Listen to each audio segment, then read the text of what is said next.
a lead vessel of the U.S. Navy's newest class of amphibious assault ships, the USS America, designated Landing Helicopter Assault, LHA-6, departed San Diego on July 7 for its first regularly scheduled deployment to the Pacific, Middle East, and the Horn of Africa, the U.S. Navy reports. The new America Amphibious Ready Group, ARG, consisting of the USS America, the San Antonio-class amphibious transport dock USS San Diego, and the Harper's Ferry-class dock landing ship USS Pearl Harbor, along with the 15th Marine Expeditionary Unit, MEU, an expeditionary quick reaction force, comprise around 1,800 sailors and 2,600 Marines. The America ARG and its MEU will conduct maritime security operations, crisis response capability, and theater security cooperation with allied navies, as well as contribute to the U.S. Navy's overall forward naval presence. The ARG's first destination will be the Western Pacific. We are looking forward to conducting persistent forward naval engagement and being always prepared to respond as the nation's force in readiness, Colonel Joseph Clearfield, the commander of the MEU said. The America ARG 15th MEU is set to provide senior U.S. military leadership and coalition partners with a flexible force which can rapidly respond to contingencies and crises within a region, a U.S. Navy statement read. With ships, aircraft, troops, and logistical equipment, the ARG-MEU is a self-contained and self-sustained task force capable of conducting everything from combat operations to humanitarian assistance. The new warship is armed with 12 defensive weapon systems, including 2 rolling aircraft missile RIM-116 Mk-49 liters launchers, 2 Raytheon 20mm Phalanx CIWS mounts, and 7 twin .50 caliber machine guns. The ship's most potent weapon system, however, is the supersonic 5th-generation F-35V Joint Strike Fighter, JSF.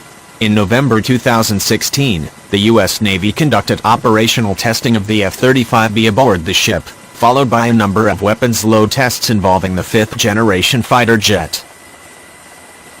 As I noted elsewhere, the USS America, next to the F-35V, can accommodate MV-22 Osprey tiltrotor aircraft, CH-53 Super Stallions, and UH-1Y Huey helicopters. In detail, an America-class amphibious assault ship can carry up to 9 F-35Bs, 4 AH-1Z Viper attack helicopters, 4 CH-53E Super Stallion helicopters, 12 MV-22 Ospreys, and 2 MH-60S search and rescue helicopters. There are currently 2 other America-class amphibious assault ships under construction. Both the LHA-7, the USS Tripoli, and LHA-8, USS Bougainville, are currently being assembled at the Huntington Ingalls Shipyard in Pascagoula, Mississippi, I reported earlier this year.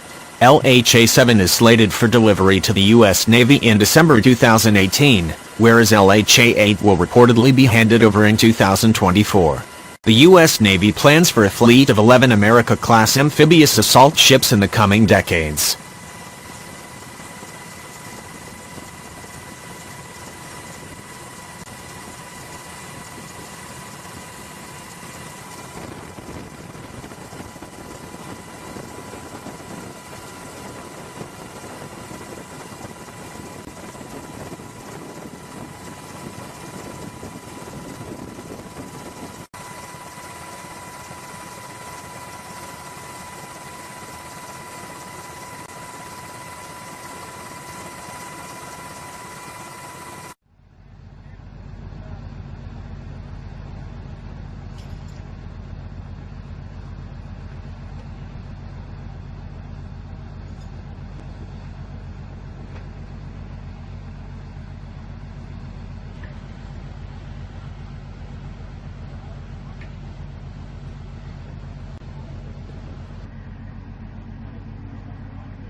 The United States has landed a Rockwell International B-1B Lancer strategic bomber on Osan Air Force Base in South Korea. The Pentagon intends for the temporary deployment to be a signal to North Korea that Washington stands ready to defend the Republic of Korea even as Pyongyang continues its nuclear saber rattling.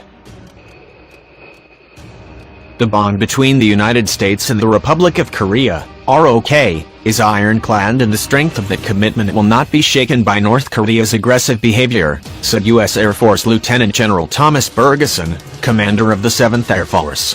What we are showing today is just one tool we have to choose from a wide array of options. The alliance grows stronger every day and will remain prepared to defend and to preserve the security of the Korean Peninsula and the region. The B-1B flew in from Andersen Air Force Base on the U.S. territory of Guam on 21 September as a part of a U.S. effort to reassure Seoul after Kim Jong-un's Democratic People's Republic of Korea conducted a nuclear detonation and test-fired a new submarine-launched ballistic missile in recent weeks.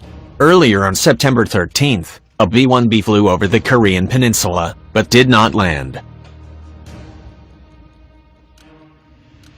The Korean peninsula faces a grave security crisis as a result of North Korea's fifth nuclear experiment along with its continued launching of SLBMs and ballistic missiles despite the concerns of the international community, Lieutenant General Lee Wang-kun, ROK Air Force's operational commander, said in a statement. The ROK, U.S. Combined Air Forces, acutely aware of this climacteric situation, maintains a close information sharing and a robust combined operational capability. Should the enemy provoke us once again, the combined air forces will respond and eliminate their will and capability to fight. The B-1A was originally designed during the 1970s as a high-altitude, Mach 2.0 capable nuclear bomber. However, President Jimmy Carter canceled the program on June 30, 1977, in favor of air-launched cruise missiles, carried on board the B-52. Intercontinental ballistic missiles in what eventually became the Northrop Grumman B-2 Spirit stealth bomber after it became apparent that penetrating Soviet airspace at high altitudes in a conventional non-aircraft was likely a suicidal endeavor. President Ronald Reagan eventually revived the Lancer program in October 1981, however the new B-1B was optimized for low-level penetration. Additionally, the aircraft was modified with new engine air intakes and other upgrades to reduce its radar cross-section. The resultant B-1B aircraft no longer possessed Mach 2 capability, topping out at roughly Mach 1.2, but had much better survivability. Following the Cold War, the Air Force removed the B-1B fleet's nuclear capability and converted the aircraft into a conventional weapons platform. It has performed very well in the conventional role over Iraq and Afghanistan. Over the years, the Air Force has added a host of precision-guided munitions, data links and sensors into the venerable bomber to keep it relevant into the future.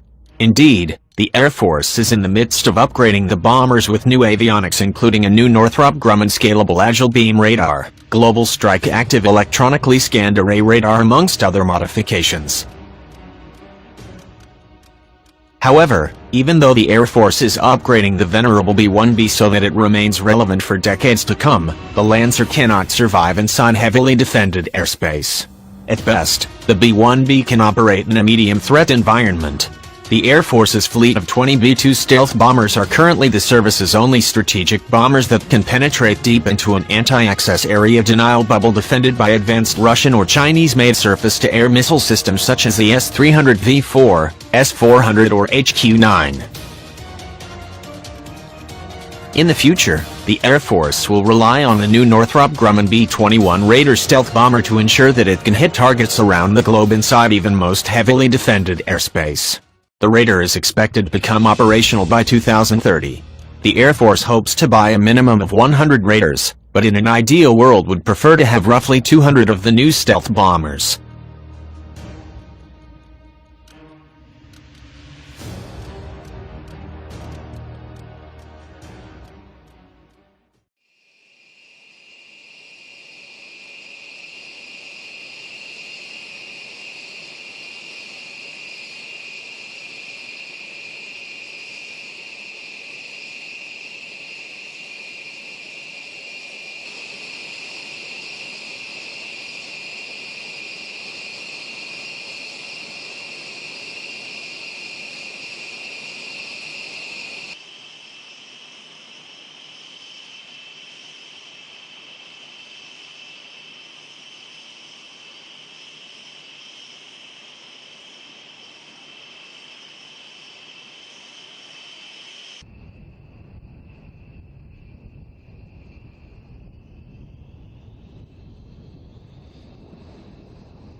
The U.S. defense and diplomatic establishment had devised a plan to supply lethal arms to Ukraine.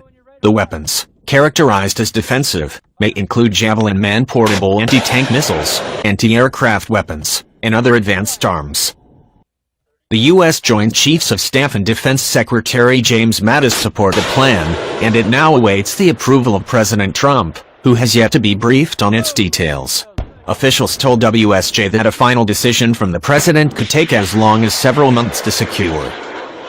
Russian military expert Leonid Ivashov recalled that the delivery of anti-tank guided missiles to the Ukrainian army was a project endorsed by former U.S. President Barack Obama and pushed by Republican Senator John McCain.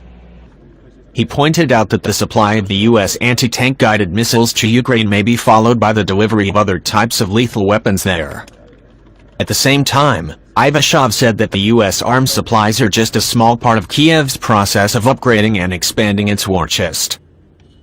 Thierry Mariani, a member of France's center-right Republicans Party, on Tuesday that the U.S. plan to supply Ukraine with weapons is extremely dangerous and that Ukrainian President Poroshenko may use these arms to wage a new war in Donbass to improve his approval rating in the run-up to the presidential election in the country.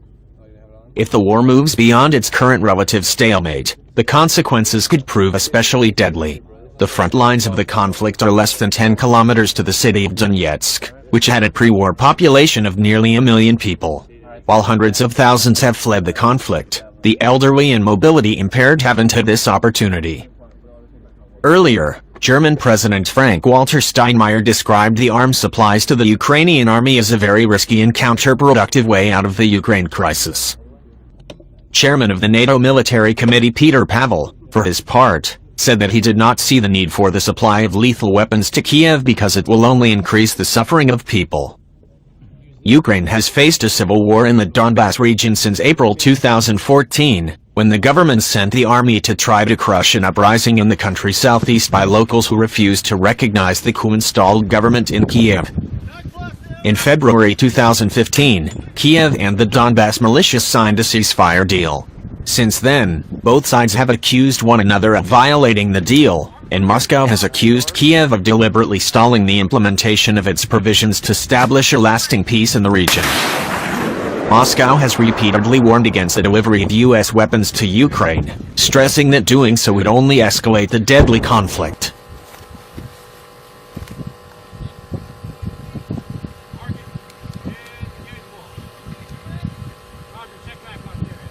Good to go, Bork. Just go, Bork. Go.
That unlock the system, get a target.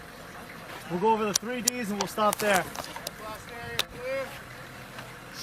Hey, there we go, another target. Nice shot. Missile away. Atta boy, good one.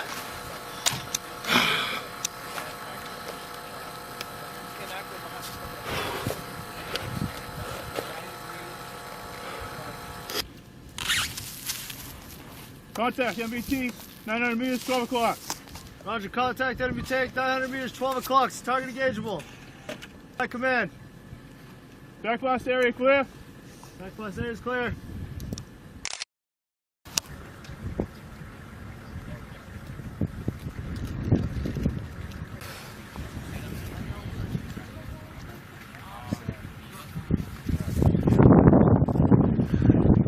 So what's the other? What would the third one actually be?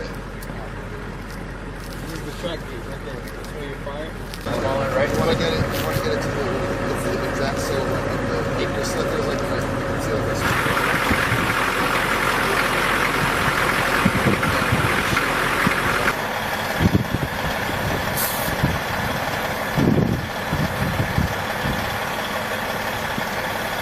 I mean, it is a really cool looking truck, though.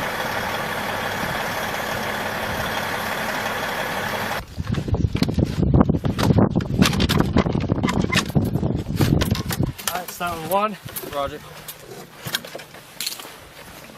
Alright, so we got our business set down here. So let's You'll take over after this. Use that sword, start on this end and work our way to the front, right? It's gonna be a second fire. Hey, who's gonna second fire to this order? It's gonna be Patch. We got Patch's second, Kaczynski's third.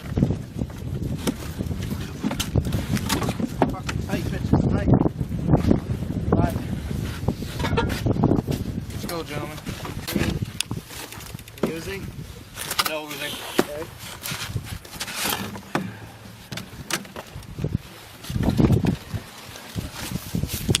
Go through the whole inspection process with all first sergeant. Yeah, because you guys are gonna keep coming, just grabbing missiles and inspect them all now. So once we're rolling, we're rolling. Right? Turn on the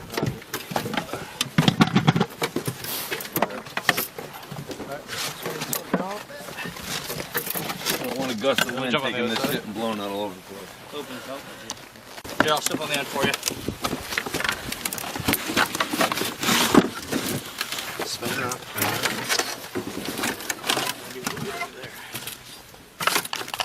What they did the first buy, they were buying a low density.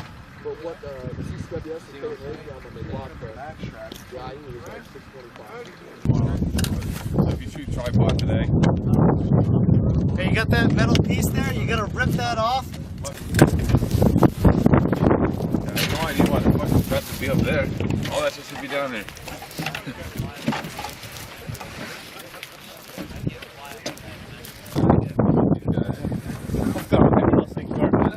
No, fuck you, wear it.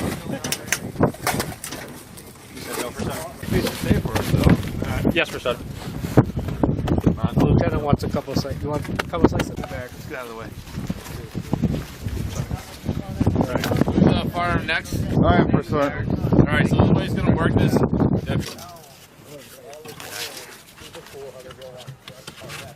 No, seriously, that wire might, even though it breaks, there's no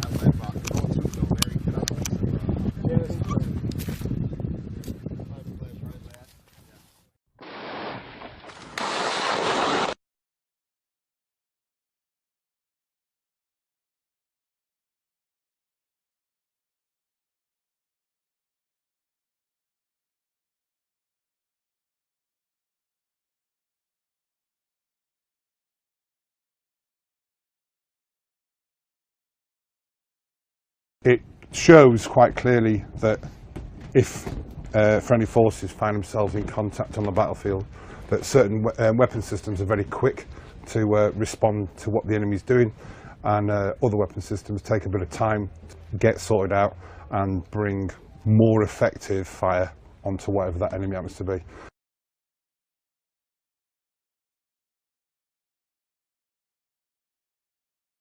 The first people firing with the sharpshooters, because that's one man, one weapon system. And then, as you might expect, everybody sort of fitted into the battle in line with the size and weight and technical differences of the weapon system. Mortars were last to fire on target, but everybody that saw that the area of the battlefield that we engaged was considerably larger than anybody else's.